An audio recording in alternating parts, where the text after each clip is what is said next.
നടനും BJP നേതാവുമായ G കൃഷ്ണകുമാറിനും കുടുംബത്തിനുമെതിരായ ആരോപണം കൂടുതൽ കടുപ്പിച്ചു പരാതിക്കാർ. എന്നാൽ പരാതിക്കാരുടെ തട്ടിപ്പിന് പിന്നിൽ വലിയ സംഘമുണ്ടോ എന്ന സംശയമുണ്ടെന്നാണ് കൃഷ്ണകുമാറിന്റെയും കുടുംബത്തിന്റെയും മറിച്ചുള്ള ആരോപണം. സമഗ്രമായ ഒരു അന്വേഷണത്തിന് ശേഷം കേസിൽ തുടർ നടപടികൾ സ്വീകരിക്കാനാണ് പോലീസിന്റെ നീക്കം. പരാതി നൽകിയ ഇരുവിഭാഗത്തിന്റെയും ബാങ്ക് അക്കൗണ്ടുകൾ, CCTV ദൃശ്യങ്ങൾ തുടങ്ങിയവ പരിശോധിച്ച് വിശദമായ അന്വേഷണം നടത്താനാണ് പോലീസ് നീക്കം. മ്യൂസിയം SHOയുടെ നേതൃത്വത്തിൽ പ്രത്യേക സംഘമാണ് അന്വേഷണം നടത്തുന്നത്. സാമ്പത്തിക തിരിമറി നടന്നെന്നാണ് പ്രാഥമിക വിലയിരുത്തൽ. കൂടുതൽ ദൃശ്യങ്ങൾ പുറത്തുവിട്ടതിന് പിന്നാലെ 3 വനിതാ ജീവനക്കാരുടെയും ആരോപണങ്ങൾ കൃഷ്ണകുമാറും കുടുംബവും ഇന്നും നിഷേധിച്ചു. ജാതീയമായി അപമാനിച്ചെന്ന ആരോപണം മറ്റൊന്നും പറയാനില്ലാത്തതുകൊണ്ടെന്ന് പ്രതികരണം. പോലീസ് പക്ഷപാതപരമായി പെരുമാറിയെന്നും ജി കൃഷ്ണകുമാർ.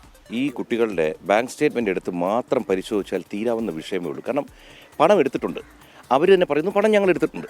അപ്പോൾ അവർ പറയുന്നു ഈ പണം ക്യാഷായിട്ട് ടാക്സ് പ്രശ്നമുള്ളതുകൊണ്ട് തീക്ക് കൊടുത്തു. അങ്ങനെയാണെങ്കിൽ സിമ്പിൾ ചോദ്യം, ഇവരുടെ സ്റ്റേറ്റ്മെന്റ് എടുത്ത് നോക്കിയാൽ പൈസ വിഡ്രോ ചെയ്തില്ലെന്നറിയാം. ചില പോലീസ് ഉദ്യോഗസ്ഥരുടെ വ്യക്തിപരമായ പ്രശ്നങ്ങളാണ് ഇതിനകത്ത് കാണുന്നത്. കാരണം വാദി ഞങ്ങൾ കേസ് കൊടുക്കുന്നു, അവർ കൗണ്ടർ കേസ് കൊടുക്കുന്നു. കൗണ്ടർ കേസിൽ കൃത്യമായി അന്വേഷിച്ചാണ് ഇങ്ങനൊരു നടപടി എടുക്കുന്നത്. നോൺ ബെയിലബിളായിട്ട് നമ്മൾ അറസ്റ്റ് ചെയ്യാനും ഭീഷണിപ്പെടുത്താനും നടക്കുന്നത്.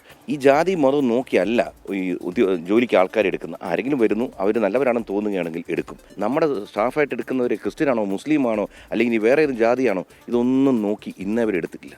തീർത്തും ജീവിതത്തിൽ ചിന്തിക്കാത്ത കാര്യങ്ങളാണ് ജാതി മതമൊക്കെ. എനിക്കെതിരെയാണ് ഇത്തരം ആരോപണങ്ങൾ കൊണ്ടുവരുന്നത്. അതേസമയം ജി കൃഷ്ണകുമാറിനും കുടുംബത്തിനുമെതിരെ ഗുരുതര ആരോപണങ്ങളാണ് ജീവനക്കാർ ഉന്നയിക്കുന്നത്. വസ്ത്രം പിടിച്ചു വലിക്കുകയും പണം നൽകിയില്ലെങ്കിൽ മാനഭംഗപ്പെടുത്തുമെന്ന് ഭീഷണിപ്പെടുത്തിയതായുമാണ് ആരോപണം.